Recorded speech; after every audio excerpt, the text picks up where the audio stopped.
Assalamu alaikum dear students. Myself Naveed Ahmed. I'm here to teach you biology for grade 12 and now we are going to study the conditions of growth यानी कि growth and development के लिए कौन कौन सी conditions required होती हैं. You know that कि कोई भी काम हो, कोई भी process हो, उसको होने के लिए कुछ requirements होती हैं. आप ऐसा भी कह सकते हैं कि वो काम जो proceed हो रहा है उसको एक ख़ास किस्म का environment required होता है. अब वो जो इन्वायरमेंट रिक्वायर्ड होता है उसमें बहुत सी चीज़ें शामिल होती हैं. जैसे कि अगर हम एक्सटर्नल इन्वायरमेंट की बात करें तो एक्सटर्नल फैक्टर्स में लाइट है, ऑक्सीजन है, कार्बन डाइऑक्साइड है, वाटर है, न्यूट्रिशंस हैं. ये सारे के सारे रिक्वायर्ड होते हैं फॉर अ प्लांट ग्रोथ और एनिमल ग्रोथ टू. अब सेम एज इट इज़ कुछ बॉडी के अंदर भी होते हैं प्लांट्स के, जैसे कि हार्मोन्स एंड वाइटामिन्स, ये भी रोल परफॉर्म करते हैं. क्वेश्चन इज दैट कि ये कैसे इन्फेक्ट करते हैं, टेम्परेचर कैसे इफेक्ट करता है. इन तमाम को डिस्कस करने के लिए चलते हैं लाइट बोर्ड की तरफ. जी students, we are going to study that what are the conditions required for the growth. मतलब कि ऐसी कौन सी कंडीशंस हैं जिनमें ग्रोथ बहुत इंपॉर्टेंट है. कंडीशंस फॉर प्लांट ग्रोथ भी कह सकते हैं या सिंपल ग्रोथ भी कह सकते हैं. तो ऐसी कौन कौन सी कंडीशंस हैं उनको हमने यहाँ पे डिस्कस करना है. मतलब कि कोई भी ऑर्गेनिज्म है, ऑर्गेनिज्म ज़ाहिर सी बात एक जाइगोट से डेवलप होता है. अब ये बात हमने डिस्कस की है कि ये एक जाइगोट से ही ऑर्गेनिज्म कंप्लीट जो है वो इंडिविजुअल डेवलप होगा. जब एक जाइगोट से एक इंडिविजुअल डेवलप हो रहा है तो इसके अंदर ग्रोथ एंड डेवलपमेंट दोनों काम हो रहे हैं. अब ग्रोथ एंड डेवलपमेंट होने के लिए देयर इज स्पेसिफिक रिक्वायरमेंट्स, यानी कि यहाँ पे हम कहते हैं कुछ सर्टन रिक्वायरमेंट्स होती हैं. उन रिक्वायरमेंट्स को पूरा करना, कुछ कंडीशंस होती हैं जिनको पूरा करना बहुत ज़रूरी है, अदरवाइज ग्रोथ पॉसिबल नहीं होगी. अब ये रिक्वायरमेंट्स कंडीशंस कौन कौन सी हैं? तो स्टूडेंट इसको हम अपनी आसानी के लिए टू में डिवाइड कर लेते हैं. यानी कि एक हम एक्सटर्नल फैक्टर्स की बात कर लेते हैं और एक हम इंटरनल फैक्टर्स की बात कर लेते हैं. यानी कि इनको हम अपनी आसानी के लिए समझने के लिए हम टू में डिवाइड कर लेते हैं. एक ऐसे जो कि एक्सटर्नल फैक्टर्स हैं या फिर एक्सटर्नल कंडीशंस कह सकते हैं, और एक ऐसे हैं जो कि इंटरनल फैक्टर्स हैं या इंटरनल कंडीशंस होती हैं जिनके बगैर ग्रोथ पॉसिबल नहीं होती. कौन कौन से हैं? सबसे पहले हम बात कर लेते हैं टेम्परेचर की, कि यानी कि टेम्परेचर है जिसके बगैर सर्वाइवल नहीं है. खास रेंज होती है. पढ़ते हैं कैसे. टेम्परेचर के बाद हमारे पास आता है लाइट, लाइट के बाद ऑक्सीजन, ऑक्सीजन के बाद carbon dioxide, carbon dioxide, carbon dioxide के बाद इसमें आ जाता है वाटर, वाटर है, न्यूट्रिशंस यानी कि न्यूट्रिएंट्स जो होते हैं वो चाहिए होते हैं. इंटरनल फैक्टर्स की बात की जाए तो इंटरनल फैक्टर्स में हार्मोन्स, हार्मोन्स, विटामिन्स ये शामिल होते हैं. यानी कि हार्मोन्स और विटामिन्स जो हैं ये बहुत इंपॉर्टेंट फैक्टर्स जो हैं वो काउंट होते हैं. अब हम इन तमाम को वन बाय वन डिस्कस करते हैं. जैसे कि सबसे पहले टेम्परेचर आ जाता है. अब देखिए टेम्परेचर आता है एक्सटर्नल फैक्टर्स के अंदर. बात यह है कि टेम्परेचर जो है किस तरह से इफ़ेक्ट कर रहा होता है. ये बात तो आप जानते हैं कि जैसे जैसे टेम्परेचर राइज अप होता है रेट ऑफ रिएक्शन भी क्या होता है, ज़्यादा होता है. और टेम्परेचर कम होता है तो रेट ऑफ रिएक्शन भी क्या होना शुरू हो जाता है, कम होना शुरू हो जाता है. मतलब ये मेटाबॉलिक रेट जो होता है वो उसको इफ़ेक्ट कर रहा होता है. अब देखिए जो प्रॉपरली रेंज है ना वो हम कहते हैं 0 degree Celsius to 35 degree Celsius तक जो है वो नॉर्मली मौजूद है. लेकिन इसके अंदर वेरिएशंस हैं. यहाँ पे हम कहते हैं जो लीस्ट यानी कि आप ऐसे कह सकते हैं मैक्सिमम है.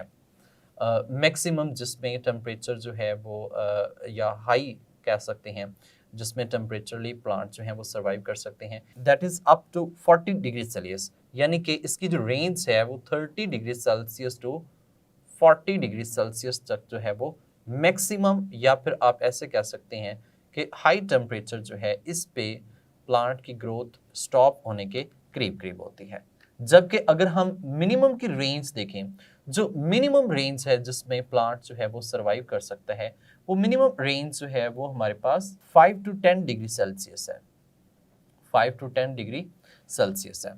अब ये तो है, हम कह सकते हैं लो टेम्परेचर, जिसमें प्लांट जो है वो अपनी ग्रोथ जो है वो शो कर सकता है, इस पे भी कर सकता है, या फिर अल्टीमेटली आप ऐसे कह सकते हैं यहाँ पे आके स्टॉप हो जाती है। लेकिन एक बात आप जानते हैं कि कैसा टेम्परेचर होता है जिसे हम ऑप्टिमम के नाम से मेंशन करते हैं। ऑप्टिमम टेम्परेचर तो ऐसा टेम्परेचर होता है जहाँ पर बेस्ट रेट ऑफ ग्रोथ जो है वो हो रही होगी। आप ऐसा कह सकते हैं कि बेस्ट मेटाबॉलिक एक्टिविटी होती है, और बेस्ट मेटाबॉलिक एक्टिविटी होने की वजह से यहाँ पे ग्रोथ की रफ्तार जो है वो बेस्ट तरीन होती है। अब ये जो टेम्परेचर है वो कितना है, that is 25 degree Celsius to 30 degree Celsius, ये इतना मौजूद होता है। मतलब कि ये MCQ पांचों में से बहुत इंपॉर्टेंट है, लाइक दैट कि इनकी जो रेंज जिसमें टेम्परेचर प्रॉपरली सर्वाइव कर सकता है वो कितना है, मैक्सिमम रेंज कहाँ तक जा सकती है, मिनिमम रेंज कहाँ तक है, और ऑप्टिमम टेम्परेचर की बात करें तो ऑप्टिमम टेम्परेचर जो है वो प्लांट ग्रोथ के लिए कितना होता है और वो कैसे है। नेक्स्ट फैक्टर हमारे पास आता है लाइट। अब नेक्स्ट फैक्टर की बात करें तो दैट इज लाइट। अब ये बात तो आप जानते हैं, लाइट जो है प्लांट्स के लिए बहुत इंपॉर्टेंट होती है, क्योंकि लाइट के बगैर प्लांट फोटोसिंथेसिस ही नहीं कर सकते, और उनकी ग्रोथ क्या होगी, बिल्कुल भी नहीं होगी। अब लाइट तीन तरह से इफेक्ट कर रही होती है, यानी कि लाइट की अगर बात की जाए तो ये 3 वेज हैं जिसमें लाइट जो है वो इफेक्ट कर रही है। एक हम कहते हैं उसकी इंटेंसिटी है, कि कितनी इंटेंसिटी में लाइट पड़ रही है। फिर हम कहते हैं लाइट की जो क्वालिटी है वो कैसी है, क्वालिटी ऑफ लाइट, यानी कि लाइट किस किस्म की है, कौन सी है, टाइप कौन सी है, उसके अंदर वेवलेंथ कौन सी है। फिर ये भी आता है कि लाइट का ड्यूरेशन क्या है। ये तीनों चीजें डिफरेंट तरह से प्लांट की ग्रोथ में अफेक्ट हो रही होती हैं। चलें बात करते हैं इंटेंसिटी की। जब हम बात कर रहे हैं इंटेंसिटी की, तो आप ये बात तो जानते हैं कि जैसे ही लाइट की इंटेंसिटी ज़्यादा होगी, इंटेंसिटी इंक्रीज होगी, रेट ऑफ ग्रोथ भी क्या हो जाएगा, इंक्रीज हो जाएगा। यानी कि हम कहते हैं ये डायरेक्टली प्रोपोर्शनल है according to rate of growth of plant. तो जैसे जैसे इंटेंसिटी इंक्रीज होगी, rate of growth of plant भी क्या होगा, इंक्रीज होगी। क्वालिटी की बात करें तो क्वालिटी में हमने कहा कि डिफरेंट वैरायटी मौजूद होती है, क्वालिटी में डिफरेंट वैरायटी मौजूद होती है। अब ये जो क्वालिटी है इसमें दो तरह की लाइट्स, तीन तरह की लाइट्स जो हैं वो हम डिस्कस करते हैं।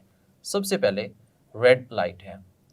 अब ये जो रेड लाइट होती है that is responsible for sale elongation, मतलब ये सेल्स को लेंथी इंक्रीज करवाने में, उसको इलोंगेट करवाने में इन्वॉल्व होती है। यानी कि सेल्स का साइज इंक्रीज करवाना वो किसका काम है, रेड लाइट का काम होता है। जबकि ब्लू लाइट जो इसमें मौजूद होती है, यानी कि नॉर्मली हम बात करें जो ब्लू लाइट होती है, blue light that is responsible for enhancing cell division, यानी कि ये इसको इंक्रीज कर रही होती है, increase cell division, that increase cell elongation and that increase cell division, ये सेल डिवीजन को इंक्रीज करने में इन्वॉल्व होती है। लेकिन एक बात याद रखिएगा, दो लाइट्स जैसे कि एक यूवी रेज यानी कि अल्ट्रावायलेट रेज, और दूसरी जो आती हैं इसमें ब्लू लाइट आती है, ब्लू लाइट, ये दोनों दिस बोथ इनहिबिट और रिटार्ड सेल इलोंगेशन। रिटार्ड कह सकते हैं यानी कि स्टॉप करती हैं, कम करती हैं, या फिर हम ऐसे भी कह सकते हैं कि that will inhibit cell elongation, ये सेल इलोंगेशन जो है उसको क्या कर रही हैं, इनहिबिट कर रही हैं। तो ये एक इम्पॉर्टेंट जो है वो MCQ आता है, इसमें पूछा ये जाता है कि रेड लाइट जो है इसका रोल क्या है, ब्लू लाइट क्या परफॉर्म करती है, जबकि यूवी रेज और ब्लू लाइट्स जो है वो सेल इलोंगेशन पे इसका क्या इफेक्ट होता है, ये भी इसमें पूछा जा सकता है। तो अभी हमने दो पॉइंट्स डिस्कस किए, इंटेंसिटी और क्वालिटी। अभी जो हम नेक्स्ट डिस्कस करने लगे हैं that is duration, that is duration. अब ये बात तो आप जानते हैं कि लाइट का जो ड्यूरेशन है, मतलब जो टाइम पीरियड है, फोटो पीरियड जिसे हम कह सकते हैं, फोटो का मतलब होता है लाइट और पीरियड का मतलब क्या है, time duration. Photo period of light जो है दैट विल इफेक्ट ये किसको इफेक्ट करती है? उसके वेजिटेटिव एंड रिप्रोडक्टिव स्ट्रक्चर दोनों को इफेक्ट कर रही होती है।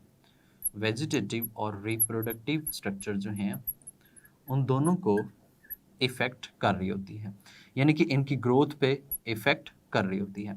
इधर आप ऐसा कह सकते हैं कि अगर हम जस्ट फ्लावरिंग की बात करें तो या तो ये फिर जो है वो फ्लावरिंग को इंड्यूस कर देते हैं या फिर ये फ्लावरिंग को क्या कर देते हैं, इनहिबिट कर देते हैं, स्टॉप कर देते हैं। तो दोनों तरह की इनके अंदर क्वालिटीज जो हैं वो मौजूद होती हैं। That is depends upon the duration of the light, कि वो कितना ड्यूरेशन, कौन सी लाइट जो है वो कितने टाइम पीरियड तक उस पर मौजूद होती है। तो इसमें ये जो टाइम ड्यूरेशन का इफेक्ट होता है, यानी कि फोटो पीरियड, लाइट ड्यूरेशन का प्लांट की ग्रोथ के ऊपर वेजिटेटिव रिप्रोडक्टिव स्ट्रक्चर पे इफेक्ट होता है, that can be known as photo periodism, जिसे हम फोटो पीरियडिज्म जो है वो कहते हैं। फोटो पीरियडिज्म का टॉपिक आप चैप्टर 18 में डिटेल में डिस्कस कर चुके हैं। ये बिल्कुल वही बात है कि हमने इसमें लाइट का ड्यूरेशन देखा है कि कौन सी लाइट कितने टाइम पे क्या उसमें चेंजेस लाती है, क्या वो फ्लावरिंग को इंड्यूस कर रही है, फ्लावरिंग को इनहिबिट कर रही है। That depend upon the quality and time period of that specific light. तो अभी हमने किसको डिस्कस किया? टेम्परेचर को और लाइट को। फर्दर कंपोनेंट्स को डिस्कस करने के लिए हम चलते हैं नेक्स्ट लाइट बोर्ड की तरफ। डियर स्टूडेंट्स, हमने डिस्कस किया टेम्परेचर और लाइट को। अभी हम डिस्कस कर रहे हैं next factor, that is oxygen. अब देखिए, क्या ऑक्सीजन के बगैर प्लांट का सर्वाइवल है? बिल्कुल, answer is that no. Why? क्योंकि ऑक्सीजन जो होती है that is necessary for its cellular respiration, यानी कि हम ऐसे कह सकते हैं ऑक्सीजन जो है ये सेलुलर रेस्पिरेशन के लिए बहुत ज़रूरी है। अगर ये होगी तो सेलुलर रेस्पिरेशन होगी और उसको क्या मिलेगा? एनर्जी मिलती जाएगी। और अगर तो ये ऑक्सीजन नहीं है, there is no cellular respiration, there is no energy. तो हम यहाँ पे ऐसे कह सकते हैं that is essential for growth, that is essential for growth. ये ग्रोथ के लिए बहुत ज़्यादा इसेंशियल है, इम्पॉर्टेंट है। Without oxygen the plant cannot grow, plant जो है वो ग्रो नहीं कर सकता। इवन कि आप ऐसे बात करें, एक सीड जो है वो भी जर्मिनेट नहीं कर सकता, क्योंकि उसको एयर कंटेंट में ऑक्सीजन की requirement, cellular respiration, cellular activity to get energy in the form of ATP, that is most important. ये मोस्ट इंपॉर्टेंट रिक्वायरली होती है। तो अगर ऑक्सीजन नहीं है, there is no oxygen, if there is no oxygen, oxygen नहीं है, देन हम कह सकते हैं नो ग्रोथ, तो उसमें ग्रोथ भी पॉसिबल नहीं होगी। नेक्स्ट फैक्टर आता है कार्बन डाइऑक्साइड का। अब देखिए, कार्बन डाइऑक्साइड आप जानते हैं कि जैसे ही प्लांट थोड़ा सा ग्रो कर जाता है तो उसने अपनी फोटोसिंथेसिस परफॉर्म करनी होती है, और फोटोसिंथेसिस में जो एज रॉ मटेरियल के तौर पे यूटिलाइज होता है दैट इज कार्बन डाइऑक्साइड। ये आप ऐसे कह सकते हैं कि एक रॉ मटेरियल के तौर पे यूटिलाइज हो रहा है। अब जो कार्बन डाइऑक्साइड है ये भी दो तरह से है। अगर तो हम कहें कि इसका कंटेंट इंक्रीज हो रहा है, पहले तो हम ऐसे कह सकते हैं कि इसका कंटेंट बहुत लो है, सो नो ग्रोथ, ग्रोथ नहीं होगी। जैसे ही इसका कंटेंट इंक्रीज कर रहा है और इंक्रीज करके अप टू मॉडरेट तक रहता है, मतलब इसकी जितनी रिक्वायरमेंट है उतना तक रहता है, there will be proper growth. उस वक्त हम कहेंगे कि प्रॉपर ग्रोथ जो है वो उनमें हो रही होती है। लेकिन अगर ये बात की जाए, if there is high content of carbon dioxide, यानी कि अगर आप कार्बन डाइऑक्साइड का कंटेंट जो है वो ज़्यादा कर देते हैं, high content of carbon dioxide, then there will be again no growth. उस वक्त भी ग्रोथ जो है वो क्या हो जाएगी? स्टॉप हो जाएगी। What is the reason behind? इसमें ऐसे आप कह सकते हैं, जब ऑक्सीजन का, कार्बन डाइऑक्साइड का कंटेंट ज़्यादा बढ़ जाता है तो ऑक्सीजन की अवेलेबिलिटी कम हो जाती है, और उस वक्त एक और प्रोसीजर जो है वो यूटिलाइज होना शुरू हो जाता है। तो यहाँ पर अगर इसकी हाई कंसनट्रेशन होती है तो फिर भी स्टॉप ग्रोथ हो जाएगी, और अगर लो कंसनट्रेशन है, मतलब इसकी कंसनट्रेशन नहीं है, फिर भी स्टॉप ग्रोथ होगी। अगर इसकी कंसनट्रेशन नॉर्मल है या लो से हाई इंक्रीज हो रही है तो उस वक्त इसमें प्रॉपर ग्रोथ जो है वो पॉसिबल हो सकती है। नेक्स्ट हम बात करते हैं वाटर की। तो वाटर की जब हम बात करें तो वाटर तो आल्सो वेरी इंपॉर्टेंट, क्योंकि वाटर की वजह से तो टर्गर प्रेशर होना है। वाटर जो होता है यही आगे कार्बन डाइऑक्साइड में भी क्या कर रहा होता है? रोल प्ले कर रहा होता है। यानी कि वाटर जो है that is again playing role in photosynthesis. तो फोटोसिंथेसिस में वाटर जो है वो रोल प्ले कर रहा है। अगर आप ऐसे कहें कि वाटर नहीं है, सो एक इम्बिबिशन का प्रोसेस होता है सीड्स के अंदर, वो भी नहीं होगा। If there is no water, water नहीं है, तो आप सिंपल कह सकते हैं देयर इज नो ग्रोथ, तो ग्रोथ भी नहीं होगी। जब वाटर की अवेलेबिलिटी होगी तो वो उसके ट्रिगर को मेंटेन करने के लिए इम्पॉर्टेंट हो सकता है, वो उसमें इम्बिबिशन के प्रोसेस के लिए इम्पॉर्टेंट हो सकता है, वो उसके केमिकल रिएक्शंस के लिए यानी कि जो मेटाबॉलिज्म होता है उसके लिए इम्पॉर्टेंट हो सकता है, और उसके बहुत से और भी प्रोसीजर्स हैं जिनमें वाटर की इम्पॉर्टेंस जो है वो बहुत ज़्यादा होती है। इन शॉर्ट आप ऐसे कह सकते हैं कि फोटोसिंथेसिस में वाटर जो है वो एज रॉ मटेरियल के तौर पे काम कर रहा होता है। सो अगर वाटर नहीं है तो ग्रोथ तो मुमकिन ही नहीं है, ग्रोथ पॉसिबल ही नहीं हो सकती। नेक्स्ट कंपोनेंट जो है वो न्यूट्रिशन है। न्यूट्रिशन में आप बात करते हैं न्यूट्रिएंट्स की। देखिए, न्यूट्रिएंट्स तो आप जानते हैं कि जिनसे हम एनर्जी लेते हैं, एक तो वो न्यूट्रिएंट्स हैं, और दूसरे न्यूट्रिएंट्स जैसे कि पोटाशियम है, मैग्नीशियम है, फास्फोरस है, सल्फर है, नाइट्रोजन है, ये ऐसे हमारे पास न्यूट्रिएंट्स कंसीडर किए जाते हैं।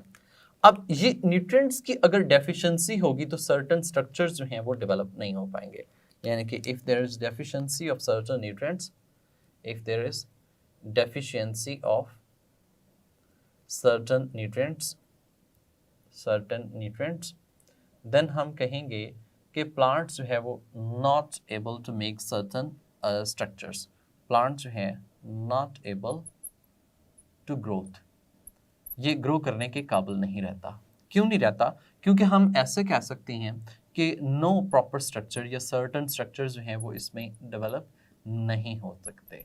No structure, certain structures form are develop like that. अगर ये बात की जाए, if there is no magnesium, अगर मैग्नीशियम नहीं है तो आप जानते हैं कि मैग्नीशियम जो होता है that is necessary for chlorophyll, ये क्लोरोफिल के लिए ज़रूरी होता है। तो अब जब मैग्नीशियम ही नहीं है, ये न्यूट्रिएंट ही अवेलेबल नहीं कर रहे, तो क्या प्लांट क्लोरोफिल बनाएगा?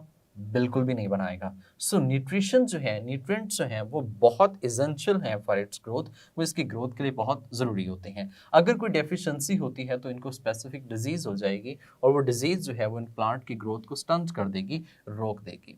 नेक्स्ट बात करते हैं इंटरनल फैक्टर्स के, और इंटरनल फैक्टर्स में हम डिस्कस कर लेते हैं हार्मोन्स को। बात करते हैं हार्मोन्स के। अब देखिए, हार्मोन्स जो हैं वो भी इनकी ग्रोथ को क्या करते हैं? इन्फ्लुएंस करते हैं। मतलब इनकी ग्रोथ पे इनका इफेक्ट जो है वो प्रॉपर तरीके से होता है। अब एक हार्मोन की एग्जांपल लेते हैं, जैसे कि IAA एक उसका शॉर्ट फॉर्म है, और इसको हम इंडोल 3 एसिटिक एसिड के नाम से मेंशन करते हैं। Indole 3 acetic acid.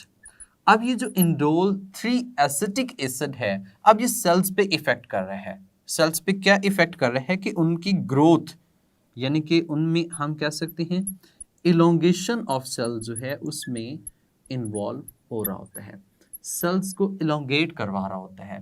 तो इस तरह से सर्टन और भी हार्मोन्स होते हैं जिनमें हम कह सकते हैं साइटोकाइनिन्स हैं, ऑक्सिन्स हैं, इस तरह से इथीन होता है। फर्दर और भी हार्मोन्स जो हैं वो मौजूद होते हैं, और ये डिफरेंट हार्मोन्स डिफरेंट पार्ट्स पर एक्ट करके उनकी ग्रोथ में इन्वॉल्व होते हैं। If there is no hormone there is no growth, तो ग्रोथ उसमें पॉसिबल नहीं होगी।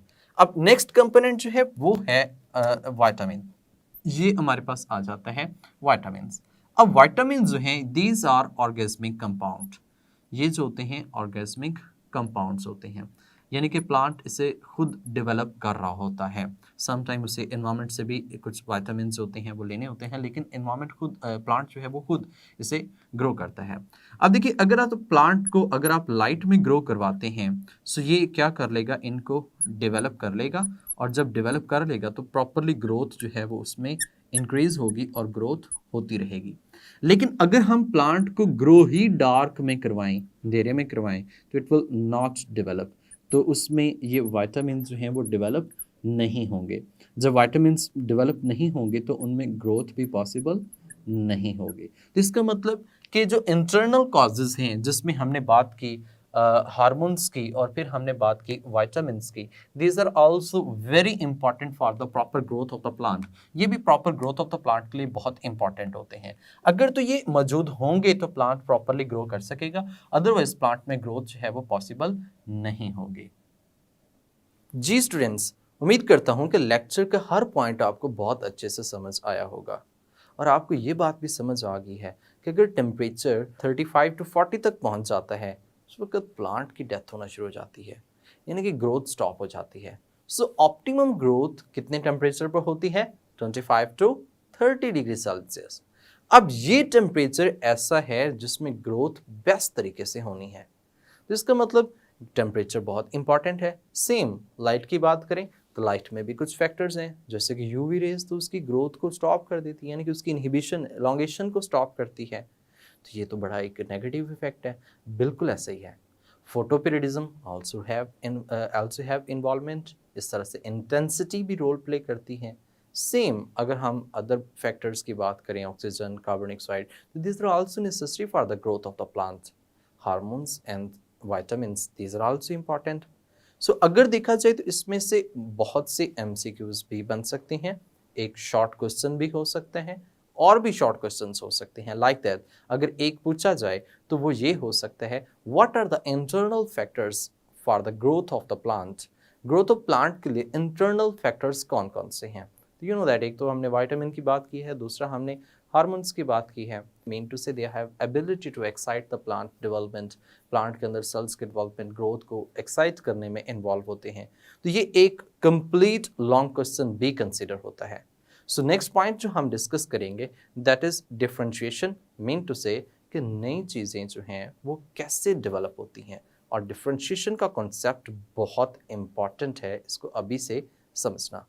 तो इसको समझने के लिए हम नेक्स्ट लेक्चर में चलेंगे। तब तक के लिए मुझे इजाज़त दें, अपना ख्याल रखिएगा। अल्लाह हाफिज़।